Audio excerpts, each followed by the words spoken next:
শুরু করিতেছি মহান সৃষ্টিকর্তার নামে। বাংলাদেশ আমজনতা দলের সাধারণ সম্পাদক তারেক রহমান ভাই বলতেছেন, ওনার নাকি 22টি জেলায় অফিস এবং 108টি প্লাস উপজেলায় তাদের অফিস আছে এবং ওনার আয় ব্যয়ের হিসাব, ব্যাঙ্ক অ্যাকাউন্ট সব লিস্ট পাই টু পাই করে তিনি দেখাচ্ছেন। তারেক ভাইয়ের অফিস বা ব্যাঙ্ক অ্যাকাউন্ট নিয়ে আমার কোনো প্রশ্ন নেই। আমার প্রশ্ন বাংলাদেশের আরও বিভিন্ন দল আছে সেগুলোকে নিয়ে। বিভাগে, জেলায়, উপজেলায় এবং ওয়ার্ডে, ইউনিয়নে প্রত্যেকটা দলের অফিস আছে এবং একটা জনসভায় লক্ষ লক্ষ বা কোটি কোটি টাকা ব্যয় হয়। এই টাকাগুলো আসে কোথার থেকে? এই উপজেলা থেকে বাসে করে বা ট্রাকে করে লোক ভাড়া করে আনায় এবং সেই লোকদের টাকা দেয়। এই টাকা আসে কোথার থেকে? এদের আয়ের উৎস কোথায়? আমার মনে হয় এটা নির্বাচন কমিশনের খুব সূক্ষ্মভাবে তদন্ত করা উচিত। তারেক ভাই ওনার অফিসের হিসাব দিচ্ছে এবং জেলা উপজেলা কতটি অফিস আছে তার হিসাব দিচ্ছে এবং ব্যাঙ্ক অ্যাকাউন্টের তার নিখুঁতভাবে তার হিসাব দিচ্ছে, আয় ব্যয়ের নিখুঁতভাবে হিসাব দিচ্ছে। আমার মনে হয় প্রত্যেকটা দলেরই এমনভাবে নিখুঁতভাবে হিসাব নেওয়া দরকার। আমি নির্বাচন কমিশনকে বিশেষভাবে অনুরোধ করব, আপনি এই আয় ব্যয়ের হিসাবটা একটু নিখুঁতভাবে নেন, যারা সামনের নির্বাচন করবে আর কি। আমি বাজারে গেছিলাম, যা দেখি যেখানে পার্টি অফিসের কিছু ছিল না সেখানে পার্টি অফিস নিচে আবার বড় ধরনের আয়োজন করছে। আসলেই দেখে আমি অবাক। আসলে এদের এই টাকা আসে কোথার থেকে?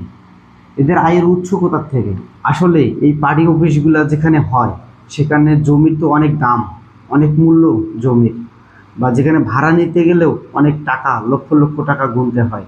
সেখানে এই দলগুলো এত টাকা পায় কোথায়? আমার 1 নম্বর প্রশ্ন। আর এদের আয়ের উৎস কোথা থেকে? এদের আয় বা টাকা ইনকাম হয় কোথার থেকে?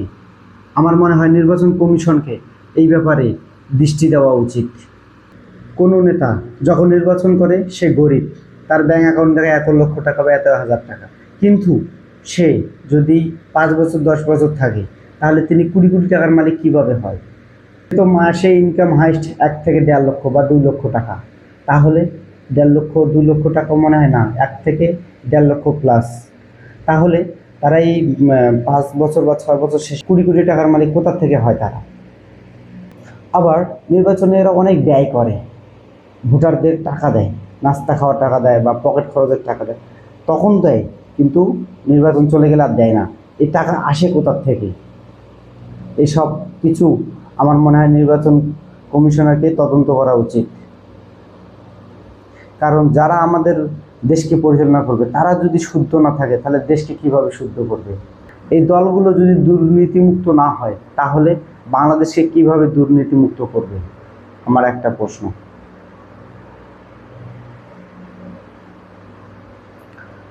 তাই সর্বশেষ আমার একটা মন্তব্য, এই তারেক ভাইয়ের মতো সবাইকে ব্যাঙ্ক অ্যাকাউন্ট, আয় ব্যয় এর সব হিসাব দেখাতে হবে নির্বাচন কমিশনকে। তাহলে নির্বাচন কমিশন বুঝতে পারবে যে কোথা থেকে আয়, কোথা থেকে ব্যয়। এদের অফিস ভাড়া নেওয়া হয়েছে না ক্রয় করা হয়েছে, এটা জমির টাকা কোথায় পেল? একটা জমির টাকা তো শহর অনুযায়ী জমির দাম তো অনেক, 1 কোটি 2 কোটি 1 লক্ষ 2 লক্ষ। শহরের জমি তো আর ছোটোখাটো না যে 1 লক্ষ 2 লক্ষ টাকা দিয়ে পাওয়া যাবে, কোটি কোটি টাকার হিসাব। সেখানে এই কোটি কোটি টাকা কোনো একটা দল পায় কোথার থেকে? এই টাকাগুলো আসে কোথার থেকে? আয় কোথার থেকে? সব হিসাব নিকাশ আমার মনে হয় দলের কাছ থেকে নির্বাচন কমিশনের নেওয়া উচিত। বিভাগীয় পর্যায়ে, জেলা পর্যায়ে, থানা পর্যায়ে জমির দাম তো অনেক। তাহলে এই জমির টাকা পায় কোথার থেকে? দলগুলো এই জমির টাকা পায় কোথা থেকে? অফিসের টাকা পায় কোথা থেকে? এই তদন্ত বিশেষভাবে করা উচিত। হ্যাঁ, কিছু কিছু দলের বা কারো কারো টাকা থাকতে পারে, কিন্তু দেখা যাচ্ছে কিছু কিছু দলের টাকা নাই, অথচ তারা প্রত্যেকটা জেলায় উপজেলায় অফিস নিয়ে বেড়াচ্ছে। এই অফিসের টাকা আসে কোথার থেকে? আমার মনে হয় নির্বাচন কমিশনকে এই বিষয়ে তদন্ত করা উচিত। যাই হোক, আমার ভিডিওটা যদি ভালো লাগে তাহলে অবশ্যই লাইক, কমেন্ট, শেয়ার করবেন এবং অন্যকে দেখার সুযোগ করে দেবেন। ধন্যবাদ সবাইকে।